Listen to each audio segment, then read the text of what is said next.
ሰላም የዩቲዩብ ቤተሰቦች፣ እንግዲህ በዩቲዩብ መጥቻለሁ። መሰረቴ ዳዊት እናት ነኝ። እንኳን ለባታ ማርያም በሰላም አደረሳችሁ እያልኩኝ ዛሬ ባታ ማርያም ካደረገችልኝ ትንሿን ነገር ለመናገር በዩቲዩብ መጥቻለሁ። እናንተ ደግሞ ዩቲዩብን ሰብስክራይብ ያደረጋችሁ እኔን ዳዊትዬን እንድታበረታቱን ስል በእግዚአብሔር ስም እንጠይቃለን። እዚህ ዳዊትዬ እንደምታዩት ነው፣ ቆንጅዬ ልጅ ነው ዳዊትዬ። ዳዊትዬ ሲወለድ ረጅም ሰዓት ሳመጥ በደረሰበት በመታፈን በዛውም በባኪውን በመሳል በደረሰበት ጉዳት መራመድም ሆነ ማውራት አይችልም ማለት ነው። እንዲሁም በዳይፐር ነው የሚጠቀመው። በዛም ውስጥ ያለ ልጅ ነው። ግን ደግሞ በዛ መሀል ውስጥ ከዛ ሁሉ ነገር ባታ ማርያም አንድ ድንቅ ታምር አድርጋልኛለች። እሱን ለመመስከር መጥቻለሁ በይቱ ማለት ነው። እናንተ ደግሞ ዩቲዩብን ሰብስክራይብ፣ ሼር እያደረጋችሁ ሰዓት እንዲቆጥርልኝ ለዳዊትዬ ለዳይፐር እንዲያግዘኝ እናንተ ደግሞ አበረታቱኝ ለማለት ነው የመጣሁት። እንግዲህ ዳዊትዬ የተወለደው 2010 ወደ 11 መጨረሻ ላይ ነው ማለት ነው። አሁን 7 ዓመት ከምናምኑ ነው።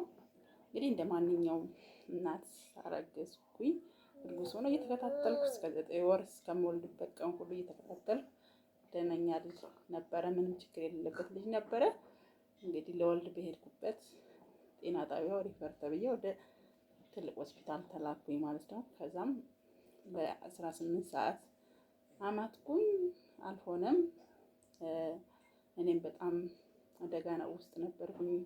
ልጅም ያው መተንፈስ ስላልቻለ አቅም በላይ ነው ማለት ነው። እኔን ለማትረፍ በሚረባረቡበት ሰዓት እሱም በባኪውን ሲስቡት ነርቡ ተጎዳ ማለት ነው። በዛ ምንም እንትን አላለምና እንግዲህ ወልጅ ከዛ 20 ምናምን 1 ወር በላይ ነው መሰለኝ ቆይቻለሁ።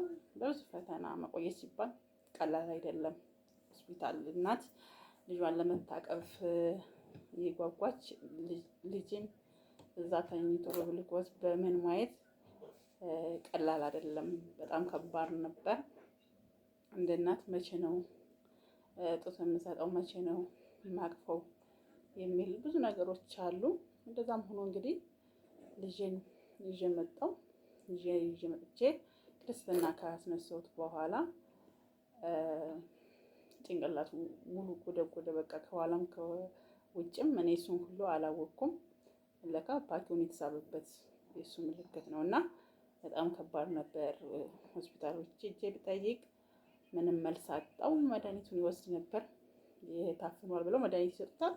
ያ መድኃኒትም ልጄ ማንቀጥቀጥ፣ አረፋ ማድፈቅ፣ ማልቀስ፣ በጣም ብዙ ፈተናዎች ናቸው። ብዙ ከመላችሁ በላይ ፊልም እስከሚመስል ድረስ አንዳንዴ ሰው ፊልሙን የሚተውነው ሰው ነው። እኛ በብዛት ከንፈራችን የምንመጣው ግን እኛ ህይወታችን ከፊልም በላይ ሆኗል። ገባችሁ? እኛ ዋናው ያ አንዳንዴ የማትችሉት ነገር የማታልፉት የሚመስል ነገር በህይወታችን ሁሉ ነገር መጣ።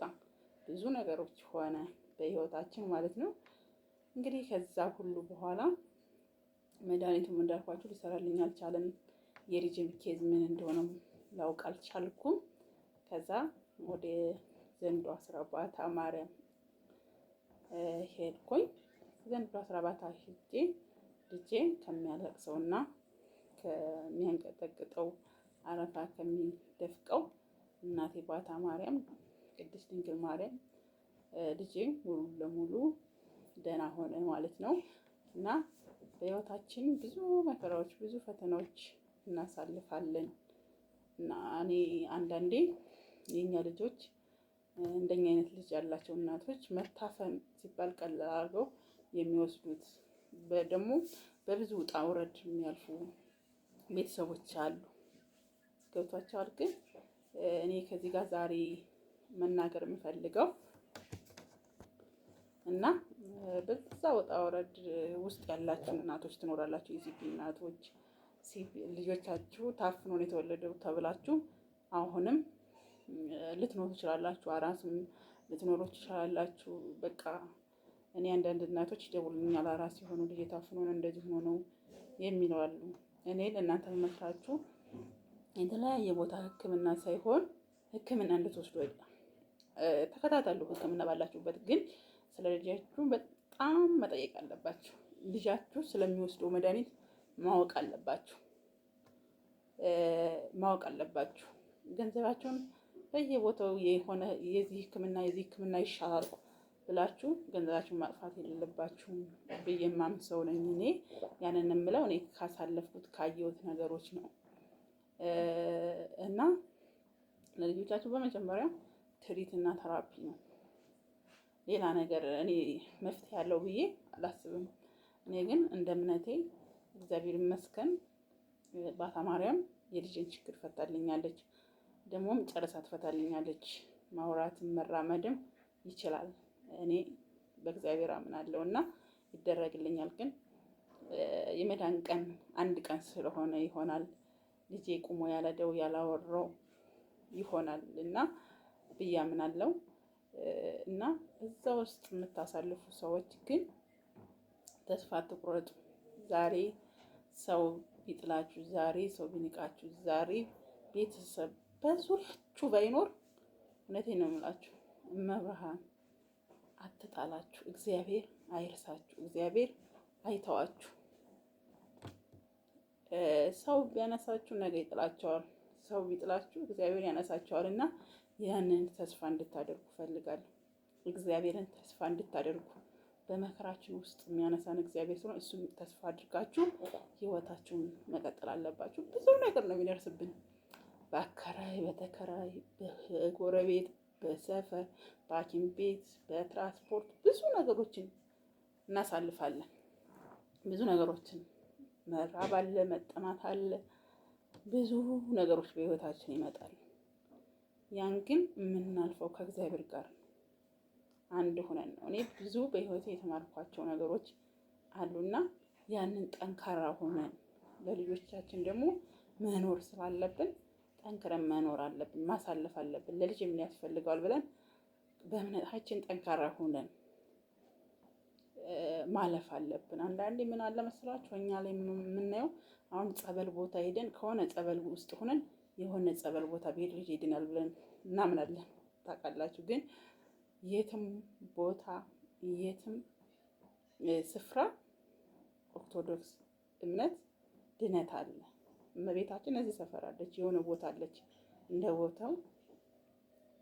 ቦታው ቃል ኪዳን ሊለይ ይችላል እንጂ የትም ቦታ እኛ ኦርቶዶክሳውያን እምነት ካለን መዳን እንችላለን ብዬ አምናለሁ። እናም ደግሞ ለእኛ አንድ ቀን ናት የመዳን ቀን። አሁን ብዙዎቹ እኔ ዳዊትን ጸበል ይዤ ስሄድ እዛ ጸበል እዛ እንዲህ ያን ያህል ጊዜ ቆይተሻል አሁን እንደዚህ ይላሉ። ግን የመዳን ቀን አንድ ቀን ነው። እኔ ግን ባታ ማርያም እናቴ ልጄን ከዛ ሁሉ ልቅሶና ከዛ ሁሉ መንቀጥቀጥ አድናልኛለች። ክብሯ ይስፋ። ክብር ለመድኃኔዓለም ይሁን። ይሄን ልላችሁ ነው። እናንተ ግን ሰብስክራይብ አድርጉኝ እስኪ ቤተሰብ። ለምን ከዚህ በኋላ በዩቲዩብ በደንብ እመጣለሁ። ስለ ዳዊትም ለውጡም ብዙ ነገር ሳላቅ ያሳለፉ ነገር አለ። እናንተ ትምህርት ይሆናችኋል ብዬ አስባለሁ። እኔ ለዳዊት ይሄስ እንደምታዩት ተራፒ ባለማወቄ የሚነግረኝ ዶክተር ባለመኖር ነው ልጄ እንደዚህ ሆኖና፣ እናቶችዬ የሲፒ እናቶች ተራፒን አትርሱ። ተራፒ ማድረግን እና በእምነታችሁ መበርታት አትርሱ ለማለት ነው። አመሰግናለሁ። ወዳችኋለሁ። ባይ ባይ።